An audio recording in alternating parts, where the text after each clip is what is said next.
자, 21M. 오늘은 이제 무슨 이야기를 할까라고 생각을 하다가 요새 고민이 많아요. 요새 고민이 많고 한 500명 정도가 넘으면은 라이브도 한번 해볼 생각을 가지고 있습니다. 여튼 그거는 그거고 얼굴을 깐다는 게 아니에요. 그냥 실시간으로 이야기한다는 거예요, 그냥. 자, 오늘은 여기 화면을 보면 알겠지만 트론 USDD의 이야기를 좀 하고 웨이브의 USDN 이야기를 좀 해보려고 해요.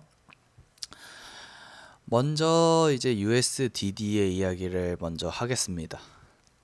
지금 현재 USDD가 패깅이 계속 깨지고 있죠. 보시면 알겠지만 생각보다 심각합니다. 패깅 깨진 게. 이게 패깅이 깨져도 단숨에 회복을 해야 돼요. 이런 식으로 패깅이 깨질 수는 있거든요. 이런 식으로 뭐 달러도 패깅이 깨지고, 그러니까 원래는 깨져서는 안 되지만 이제 그런 차익 때문에 깨질 수는 있어요. 일시적으로 테더도 뭐 깨졌고 스테이블 코인들이 깨진 적이 많이 있습니다. 그래서 일시적으로 깨질 수는 있는데, 지금 여기 보시면 알겠지만 이 패깅이 깨진 게 하루 이틀이 아니에요. 그러면 이게 뭐 어떤 문제가 생기냐면, USDD를 싸게 산 사람이 있겠죠. 이 가격에 산 사람이 있고 이 가격에 산 사람이 있겠죠. 그러면 내가 0.94에 샀으면은 꼭 1달러 패깅이 안 되더라도 0.97이 되더라도 팔 수 있습니다. 이게 적어 보이지만은 이게 스테이블 코인이기 때문에 많은 양의 이 스테이블 코인을 사는 사람들은 사실 1달러에 패깅이 안 돼도 이익이에요. 그런 걸 노리고 사는 사람들이 있어요. 그러니까 이게 뭐가 되냐? 이게 악성 매물이 됩니다. 이 물량이. 그래서 패깅이 깨진 상태로 지금 오래 지속될수록 이 1달러를 회복시키기 위한 돈이 굉장히 많이 들어가요. 근데 지금 이 알고리즘 루나 사태 이후로 알고리즘 스테이블에 의한 그런 불안감, 불신이 엄청나게 많기 때문에 USDD도 지금 회복을 못하고 있습니다. 저는 USDD가 그렇게 규모가 크다고 생각을 안 했는데 랭킹 70이더라고요. 이 정도면은 상당히 큰 규모입니다. 웃긴 게 트론 시총이 13이에요. 근데 USDD가 69입니다. 그래서 얘도 상당히 부담스러운 수준으로 이미 발행이 됐더라고요. 그만큼 이제 트론이 이번 하락장 때 가격 방어도 엄청 잘하긴 했어요. 니어는 이 알고리즘 스테이블을 유지할 만한 자신이 없으니까 그냥 시작한 지 얼마 안 됐기 때문에 그냥 다시 걷어들였죠. 근데 트론은 지금 밀고 나가고 있는 상태예요. USDD 계속. 자, 이런 상황에서 USDD가 과연 루나처럼 붕괴될 것인가, 공매도 세력에 의해서 라고 했을 때 결론부터 말씀드리자면은 저는 그러진 않을 거라고 생각합니다. 뭐 이런 말을 해도 될지 모르지만 루나는 무제한 발행을 한 시점부터 이미 약간 몰락이 예정돼 있었다면, 트론 같은 경우에는 좀 극단점 방법을 쓰더라도 만약에 이 문제가 심각해지면은 조절할 확률이 높고, 지금 현재 트론이 USDD가 막 그렇게 앵커 프로토콜처럼 이자를 어마어마하게 주는 상황도 아니에요. 그러니까 상황이 굉장히 많이 다른데, 이게 사람들이 그 루나의 그 충격적인 사건 때문에 이거를 트론을 그렇게 보려고 하는 경향이 굉장히 강합니다. 근데 실질적으로 따져보면은 그다시 UST의 시총이 거의 10위권이었어요. 근데 이게 지금 시총 이야기를 왜 하냐면, UST의 시총이 루나의 시총을 넘거나 근접한 순간부터 굉장히 위험한 겁니다. 스테이블은 그 시총을 그대로 가지고 가는 반면에 그 코인들은 그 시총에 등락이 있기 때문에 만약에 그 시총이 역전되는 순간 굉장히 위험해질 수가 있는 것 있거든요.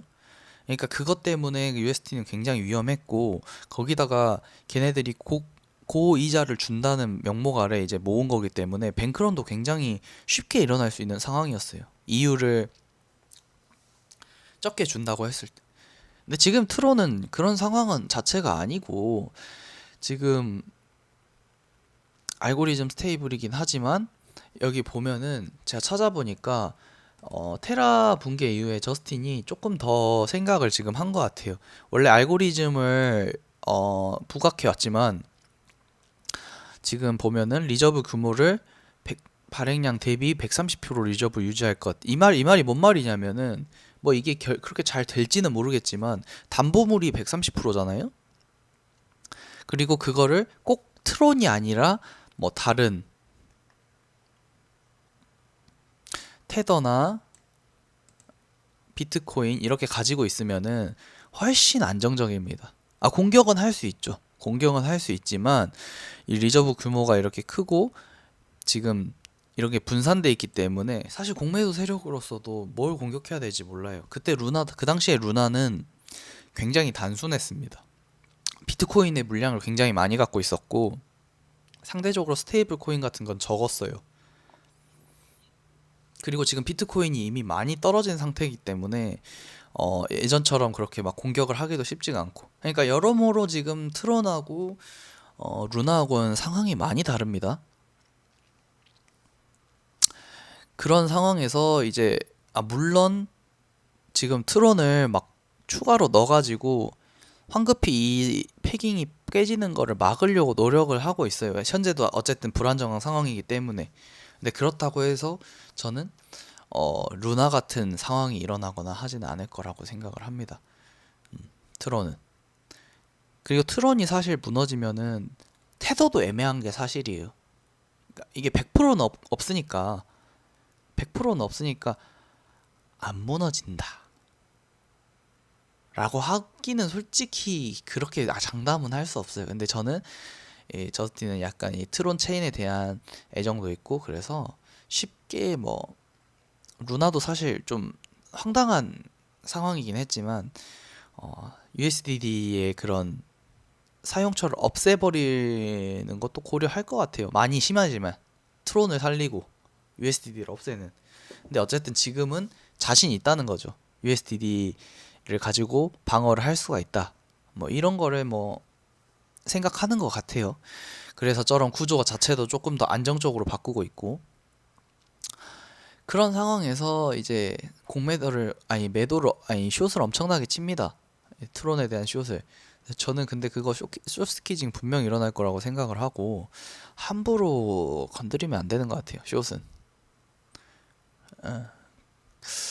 위험할 수도 있을 것 같다라는 생각이 들고, 사실 지금 비트코인 자체도 저점을 찍고 반등하고 있는 와중에 이게 그런 분위기도 되게 중요하거든요. 사실 그 루나가 붕괴됐을 때는 하락장의 분위기였어요.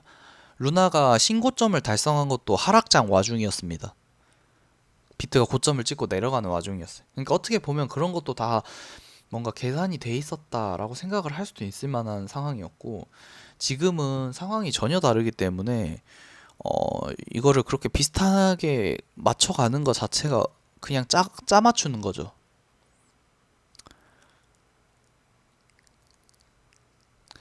결론은 뭐냐? 가능하면은 트론을 원래 트론을 좋아하는 사람이다. 나는 트론을 믿는다. 뭐 그러면은 홀더들이나 가지고 있는 사람 가지고 있고, 뭐 숏을 쳐서 이걸 루나처럼 그렇게 빅쇼트를 먹겠다라는 생각은 조금 위험할 수 있다는 거예요. 이게 패깅이 깨졌다고 해서 무조건 트론이 같이 몰락하느냐, 그런 게 아닙니다. 이 USDD의 규모를 축소해 버릴 수도 있고, 사실 이 규모가 클수록 그 먹거리가 많아지는 거거든요. 이 규모를 아예 그냥 축소해 버리면은 당장은 이제 뭐 트론의 어떻게 보면은 알고리즘 스테이블의 실패라고 볼 수 있지만, 규모 축소해 버리면 컨트롤이 가능해져 버립니다. 그래서 저는 USDD는 그렇게 막 쉽게 막 망하거나 트론이 막 터지거나 그러지는 않을 것 같다라고 현재는 생각을 합니다. 오늘은 여기까지 하겠습니다.